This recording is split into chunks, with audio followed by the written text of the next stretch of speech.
Hello dear student, आज का हमारा टॉपिक है गाज़िस लॉ। तो गाज़िस लॉ में हम देखेंगे कि ये क्या, इसका स्टेटमेंट क्या होगा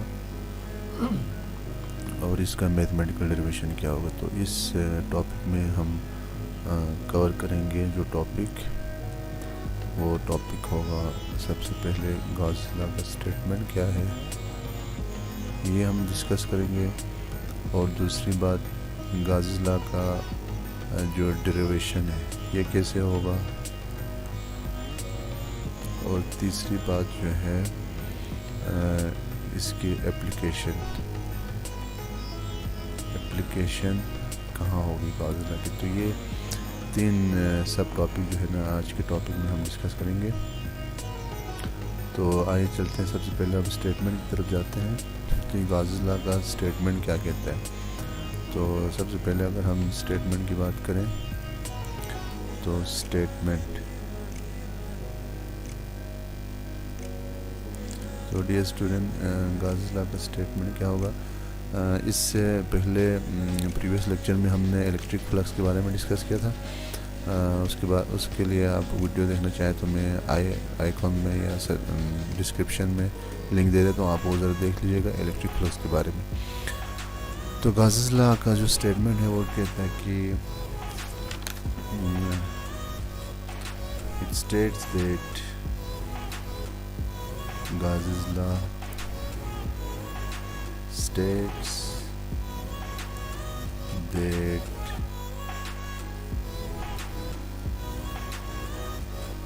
the electric flux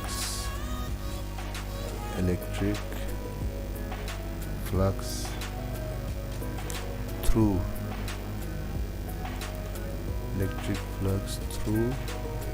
a closed surface is equal to the product of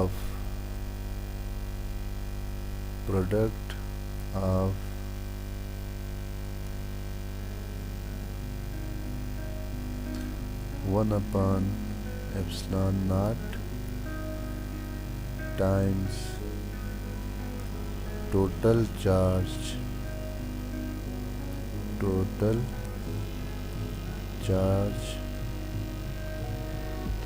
enclosed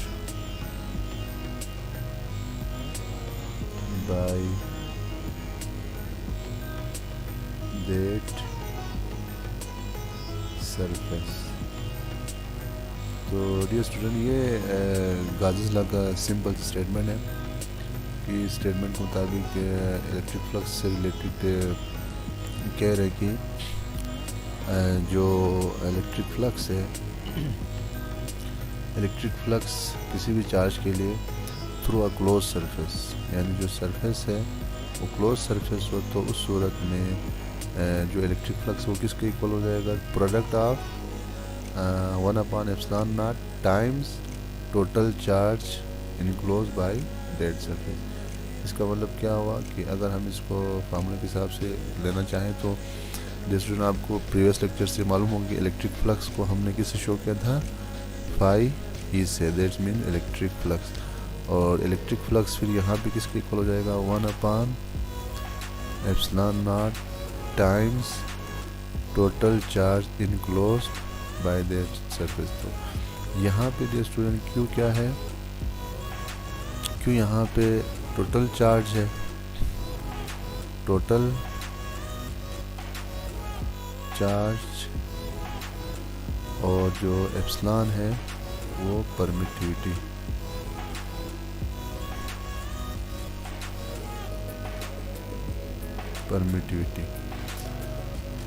तो डियर स्टूडेंट, ये इसका स्टेटमेंट हो गया गाज़िस लॉ का। अब हम देखेंगे कि गाज़िस लॉ के ज़रिए जो है हम किसी भी चार्ज के लिए या नंबर ऑफ़ चार्जेस के लिए हम फ्लक्स मालूम कर सकेंगे, और उसके लिए क्लोज पाथ का होना ज़रूरी है।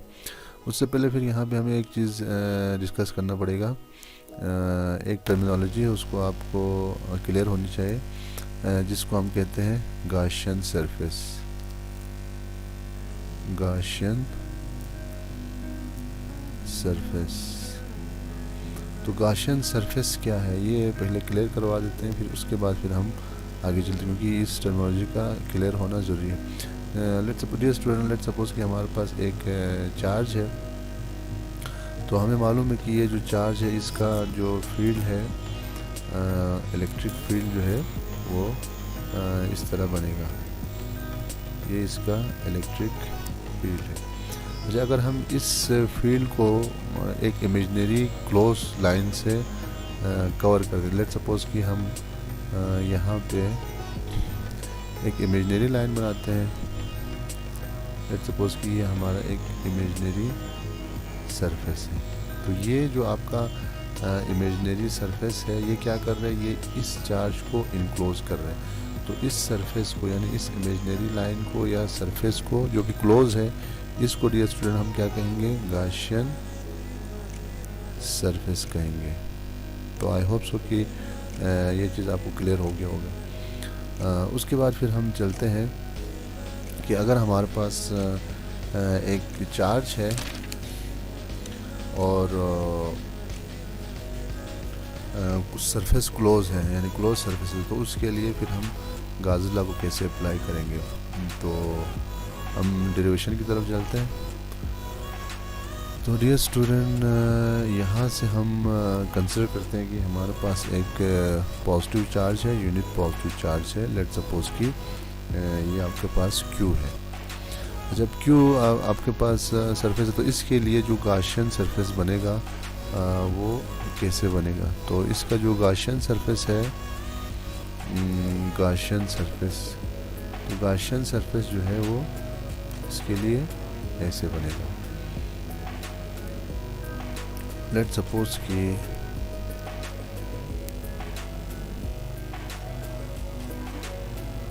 जी, तो डियर स्टूडेंट, यहाँ पे हम जो गाशियन सरफेस हमने लिया है, इसके लिए हमने कंसिडर किया कि हमारे पास जो है वो एक चार्ज है और इसके लिए हम गाशियन सरफेस ले लिया। तो यहाँ पे अब हम कंसिडर करें कि हमारे पास एक स्फेयर है। सपोज कि हमारे पास एक स्फेयर है और इस स्फेयर के अंदर पॉजिटिव चार्ज इनक्लोज है। अब इस स्फेयर के अंदर जब ये पॉजिटिव चार्ज इनक्लोज होगा, तो इससे इलेक्ट्रिक जो फील्ड है वो रेडियली आउटवर्ड जो है वो इस तरह निकल रहे होंगे। तो हम चाहते हैं कि ये जो चार्ज है, Q चार्ज, इसमें जो इनक्लोज्ड है, तो इसका इलेक्ट्रिक फ्लक्स क्या होगा। तो उसके लिए फिर हमने यहाँ पे इस डायग्राम में आप जैसे कि देख सकते हैं कि हमने कुछ इसमें पेचेस यहाँ पे बनाए कि लेट्स सपोज कि ये आपके पास एक स्फेयर है। तो इस स्फेयर को हमने छोटे छोटे पेचेस में डिवाइड कर दिया। मसलन ये हमारे पास एक A1 डेल A1 का एरिया है, ये आपका डेल A2 का एरिया है, ये आपका डेल A3 जिसका एरिया, यानी जिस तरह हम फुटबॉल को देख सकते हैं कि मसलन फुटबॉल है, तो फुटबॉल में इस तरह के पेचेस बने होते हैं। ये सारे पेचेस बने होते हैं। अब ये सारे छोटे छोटे जो पेचेस हैं वो मिलके आपके पास एक फुटबॉल बनता है। तो इस तरह जो है हमने क्या किया है, इस स्फेयर को same as it is football की तरह इस तरह के छोटे छोटे हमने पेचेस में डिवाइड कर दिया। अब इसका मकसद क्या है, इसका मकसद हमारा ये है कि जैसे प्रीवियस लेक्चर में हमने डिस्कस किया था इलेक्ट्रिक फ्लक्स के बारे में कि electric flux is equal to E dot del a, यानी इलेक्ट्रिक जो फ्लक्स है वो किसके बराबर होगा, product of field line and area. तो ये E डॉट ए के इक्वल था। अब इसमें फिर हमने कहा था कि जो इलेक्ट्रिक फ्लक्स है वो मैक्सिमम कब होगा, जब आपका इलेक्ट्रिक फील्ड और एरिया का जो नॉर्मल है वो उसके लिए क्या हो, एंगल थीटा 0 हो। इससे रिलेटेड मैं कैप्शन में आई टैब में आपको लिंक्स दे देता हूँ या डिस्क्रिप्शन में, जहाँ से आप ये इसका वीडियो आप देख सकते हैं। तो यहाँ पे हम चाह रहे हैं कि जो इलेक्ट्रिक फील्ड है और जो इसका एरिया है उसके दरमियान जो एंगल है वो क्या हो, ज़ीरो हो। तो इसके लिए फिर हम क्या करेंगे, इसको छोटे छोटे पेजेस में डिवाइड करेंगे। तो फिर क्या होगा, इससे फ़ायदा हमारा ये होगा कि ये जो इलेक्ट्रिक फ्लक्स है वो हमें मैक्सिमम मिलेगा इस छोटे से पेज के लिए, इस छोटे से हिस्से के लिए हमें मैक्सिमम फ्लक्स मिलेगा। अब इन सारे जो फ्लक्सेस है, जिस तरह हमने फुटबॉल की मिसाल दी कि फुटबॉल में आप छोटे छोटे पेचेस बनाते हैं, फिर उन सारे पेचेस को आप आपस में जोड़ लेते हैं तो आपके पास एक स्फेयर बनता है, यानी फुटबॉल बनता है। इसी तरह अगर हम इस स्फेयर को छोटे छोटे पेचेस में डिवाइड करें और उन सब का अगर हम इलेक्ट्रिक फ्लक्स मालूम करें और उन सारे इलेक्ट्रिक फ्लक्स को अगर हम सम कर देते हैं तो आपके पास क्या आ जाएगा, जो फ्लक्स आएगा वो टोटल इस स्फेयर के लिए आ जाएगा। इस स्फेयर के लिए आपका टोटल फ्लक्स आ जाएगा। आई होप सो आप इस चीज़ को समझ रहे होंगे। तो मतलब क्या हो कि मतलब ये हो कि इस स्फेयर के लिए अगर आपने इलेक्ट्रिक फ्लक्स मालूम करनी है इस चार्ज की वजह से जो कि इनक्लोज है गाशियन सरफेस में, तो आप छोटे छोटे पेजेस में डिवाइड कर देंगे। इसका फ़ायदा ये होगा कि एरिया और इलेक्ट्रिक फील्ड जो है वो क्या होगा, पैरेलल होगा, जिसकी वजह से थीटा ज़ीरो का मतलब है फ्लक्स जो है वो मैक्सिमम। अब इन सारे फ्लक्स को, जैसे कि लेट्स सपोज कि फ्लक्स 1, फ्लक्स 2, फ्लक्स 3, इन सारे फ्लक्स को हम क्या कर देंगे, प्लस कर देंगे, ऐड कर देंगे। तो ये हमारे पास क्या आ जाएगा डियर स्टूडेंट, हमारे पास टोटल फ्लक्स जो है वो इस स्फेयर के लिए आ जाएगा। आई होप सो कि आप समझ रहे होंगे। चलिए आगे बढ़ते हैं। तो लेट्स सपोज कि हमने क्या कर दिया, ये सारा जो हमारे पास स्फेयर था, तो इस स्फेयर को हमने क्या कर दिया, इसको हमने डिवाइड कर दिया into n number of pages, यानी इसको हमने n नंबर ऑफ पेजेस में हमने डिवाइड कर दिया, यानी छोटे छोटे टुकड़ों में हमने डिवाइड कर दिया। तो उस सूरत में फिर हमारे पास इनका, जैसे हमने यहाँ पे लिखा है कि लेट्स सपोज कि आपके पास डेल ए, इसका A1 एरिया है, इसका डेल A2 एरिया है, इसका डेल A3 एरिया है। तो लेट्स सपोज यहाँ पर del A1, del A2, del A3 और इसी तरह हमने डेल AN, यानी n नंबर ऑफ पेजेस तक हमने इसको डिवाइड कर दिया। अब हम इसका मैथमेटिकल देखते हैं कि मैथमेटिकली क्या होगा। तो हम फ्लक्स, इलेक्ट्रिक फ्लक्स एरिया 1 के लिए अगर हम मालूम करें तो एरिया 1 के इलेक्ट्रिक फ्लक्स क्या होगा, E1 डॉट डेल A1 होगा। इसको अगर हम एक्सटेंड करें तो फार्मूले के मुताबिक E1 del A1 cos theta 1। अब डियर स्टूडेंट, जैसे कि हमने कहा कि ये जो एरिया का नॉर्मल और इंटेंसिटी जो है वो क्या है, नॉर्मल है। यहाँ पे आप देख सकते हैं,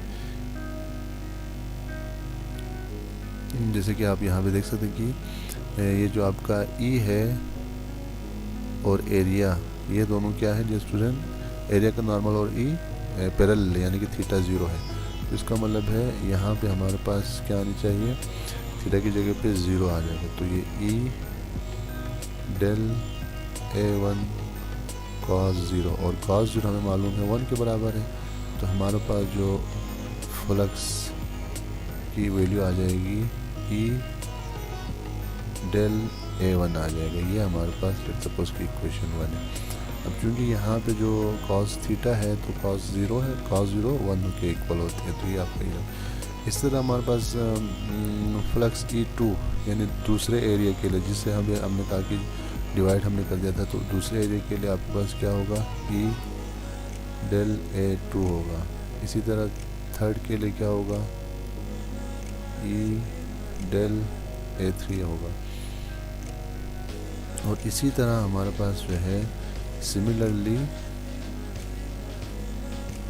फाई EN, यानी n नंबर ऑफ पेजेस के लिए फ्लक्स क्या होगा, E डेल AN हो जाएगा। अब इन सारे फ्लक्स को हमने क्या करना है स्टूडेंट, इन सारे फ्लक्स को हमने अब ऐड कर देना है। अब कैसे ऐड करेंगे हम इन सारे फ्लक्स को, तो हम कहेंगे कि जो हमारे पास फ्लक्स, टोटल फ्लक्स है वो किसके इक्वल हो जाएगा, φ1 प्लस φ2 प्लस φ3 प्लस φn। तो ये हमारे पास हो जाएगा टोटल फ्लक्स। तो यहाँ से फिर हम देख सकते हैं कि हमारे पास जो टोटल फ्लक्स है वो इस तरह मालूम कर सकते हैं। अब इन सारे फ्लक्स के हम वैल्यूज़ पुट करेंगे, तो इनके वैल्यूज़ अभी हमने फाइंड किया था। तो फ्लक्स टोटल जो है फ्लक्स वन आपके पास इक्वल है E del A1 plus E del A2 plus E del AN। अब डियर स्टूडेंट यहाँ पे हमने सारे जो फ्लक्स हैं उनके लिए हमने ई सेम लिया, क्योंकि जो चार्ज जो है उसका जो इलेक्ट्रिक फील्ड है वो क्लोज सरफेस के लिए क्या होगा, यूनिफॉर्म होगा। तो इसलिए ई हर पॉइंट पे सेम होगा सरफेस पे, तो इसलिए हमने ई को सेम लिया। तो यहाँ से हम ई को कॉमन ले लेते हैं। तो यहाँ पे आपके पास सारे जो एरिया है, यानी जो हमने छोटे छोटे एरिया में डिवाइड कर दिया, तो वो प्लस हो जाएंगे। A2 plus del A3 plus इसको सो ऑन करके डेल AN याद हो जाएगा। तो यहाँ से फिर हम कह सकते हैं कि ये जो आपका एरिया है वो क्या हो रहा है, सम हो रहा है। हम समेशन यूज़ कर सकते हैं, और ये आपका समेशन आई, और आई जो है वो कहाँ से कहाँ तक जा रहे हैं, 1 से लेकर n तक जा रहे हैं। अब डियर स्टूडेंट जो ई है electric field intensity due to a point charge, ये हमने प्रीवियस लेक्चर में फाइंड किया था। तो लेक्चर के लिंक में डिस्क्रिप्शन में दे देता हूँ इधर, या ऊपर आइकन में आप वहाँ से देख सकते हैं वीडियो। तो ये हमारे पास 1/4 पाई एप्सिलॉन नॉट Q/r²। तो ये इसकी वैल्यू के बाकी ये अगर आप देखें तो ये टोटल एरिया बन रहे हैं। ये क्या बन रहे हैं dear, total area of sphere.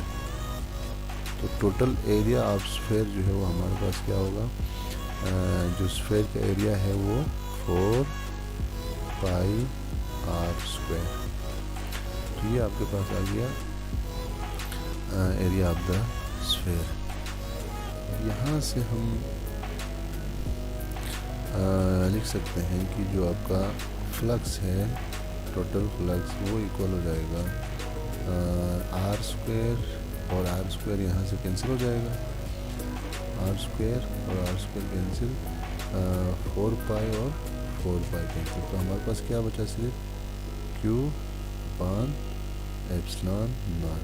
तो ये हमारे पास डियर स्टूडेंट क्या है, total flux through close surface.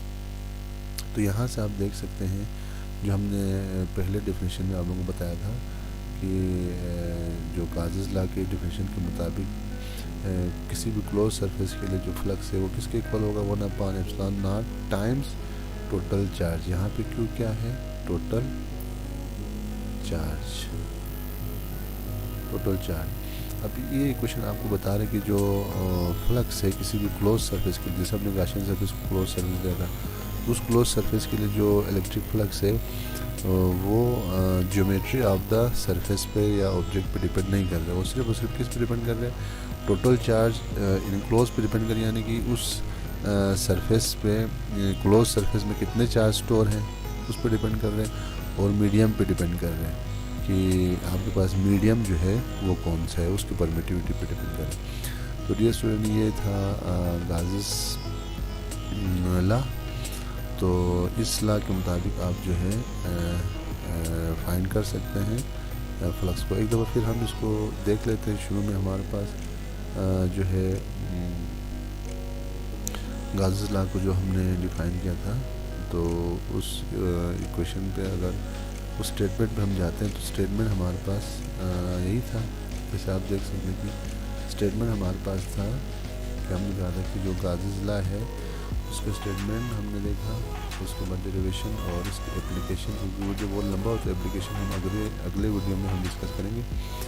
तो स्टेटमेंट के मुताबिक यही था कि इस the electric flux through a close surface is equal to the product of 1/ε0 times total charge enclose by that surface. तो उस सरफेस के अंदर जितने भी चार्ज स्टोर हैं उसके क्वांटिटी और 1/ε के मल्टीप्लिकेशन के इक्वल हो जाएगा। तो इसको अगर आप देखें तो ये डायग्राम अगर आप सही से समझ लेंगे तो ये आपके लिए कोई मसला नहीं होगा। तो एक दफ़ा फिर आप इसको देख लें कि गाज़िस लॉ को डिराइव करने के लिए आपने सरफेस लेना है, स्फेयर लेना है, उसके अंदर आपने चार्ज रखा हुआ है और उस स्फेयर को आपने छोटे छोटे पेजेस में डिवाइड कर देना है और हर पेज के लिए आपने फ्लक्स मालूम करनी है और हर पेजेस के लिए आपने फ्लक्स मालूम करना है और उन सारे फ्लक्स को आपने क्या करना है, ऐड कर देना है। जैसे अभी यहाँ पे हमने ऐड कर दिया, सारे फ्लक्स को हमने ऐड कर दिया, इनकी जो वैल्यूज़ है वो हमने यहाँ पे लिखा और उसके बाद फाइनली आपके पास जो गाज़िस लॉ है उसका एक्चुअल फॉर्म आ जाता है। तो अगले जो इसमें एप्लीकेशन है वो हम अगले वीडियो में डिस्कस करेंगे और दूसरे वीडियोस की नोटिफिकेशन के लिए चैनल को सब्सक्राइब करें, बेल आइकन पे क्लिक करें ताकि जो नए वीडियोस अपलोड होती रहें उनकी जो नोटिफिकेशन है वो आपको टाइम पे मिल सके। और वीडियोस को लाइक करें, शेयर करें। Thank you so much.